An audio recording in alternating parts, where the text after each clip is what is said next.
ముందుగా మన honourable chief minister Revanth Reddy గారికి, నాకు పాలిటిక్స్ పెద్దగా తెలియదు కానీ స్టేజ్ మీద ఎంతోమంది పెద్దలు ఉన్నారు మన గవర్నమెంట్ నుంచి. పెద్దలందరికీ నా నమస్కారం. చరణ్ అన్నకి నమస్తే. చరణ్ అన్న తెలుసు కాబట్టి. International day against drug abuse అంటే ఇలాంటి డే పెట్టే అవసరం కూడా వచ్చిందా వరల్డ్ ఓవర్? నేను చిన్న బబుల్లో బ్రతుకుతా. నాకు నా ఫ్రెండ్స్ అంటే ముఖ్యం, మా అమ్మ నాన్న హ్యాపీనెస్ ముఖ్యం, డబ్బులు ముఖ్యం, హ్యాపీగా బతకాలి, కంఫర్టబుల్గా బతకాలి, నా చిన్న పని చేయాలి, ఇంక ఇవి చేసుకుంటా ఇంటికి వెళ్ళిపోతుంటా. బయట ఏం జరుగుతుందో పెద్దగా తెలియదు. నేను వైజాగ్లో పోర్ట్లో ఒకసారి షూట్ చేస్తున్నప్పుడు అక్కడున్న పోలీస్ ఆఫీసర్ నన్ను కలిసి ఇలా యాంటీ డ్రగ్ క్యాంపెయిన్ గురించి ఒక బయట ఇవ్వమన్నారు. అవుట్ ఆఫ్ రెస్పెక్ట్ ఇచ్చినా కానీ ఇది ప్రాబ్లం, మా 100 ప్రాబ్లం ఉన్నప్పుడు దీనికి బయట ఏంటి అనుకున్నా.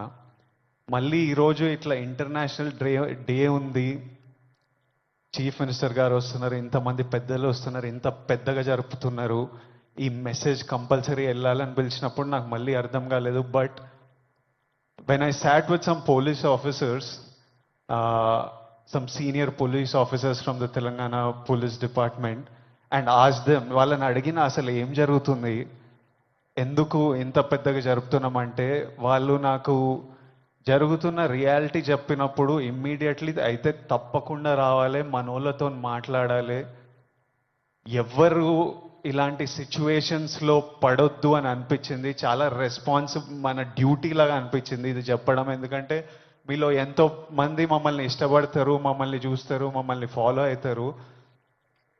మనకి మన హెల్త్ ముఖ్యం. మనమంతా హ్యాపీగా హెల్తీగా ఉండాలి కదా. హెల్త్ లేకపోతే ఏం చేయలేము లైఫ్లో. మనం హెల్తీగా ఉండాలి, మన అమ్మ నాన్న గర్వంగా ఉండాలి, హ్యాపీగా ఉండాలి, అది ముఖ్యం కదా. Yes or no? డబ్బులు ముఖ్యం. డబ్బులు ఉంటే కంఫర్ట్ ఉంటుంది. ఎవడేమన్నా నేను చెప్తున్నా, నేను డబ్బులు లేని లైఫ్ చూసినా, డబ్బులున్న లైఫ్ చేసిన, success and money will always give you comfort. ఇవి ముఖ్యము. ఈ మూడు మనకి హెల్త్ ఏదైనా ఇవ్వకపోతే, సక్సెస్ మనీ ఏదైనా ఇవ్వకపోతే, రెస్పెక్ట్ ఏదైనా ఇవ్వకపోతే దాంట్లో దిగడమే వేస్ట్. అది పెద్ద టైం వేస్ట్ పని. అది డ్రగ్స్ అనేది, why I'm talking to the youth, I think it's very important. 30 years వరకు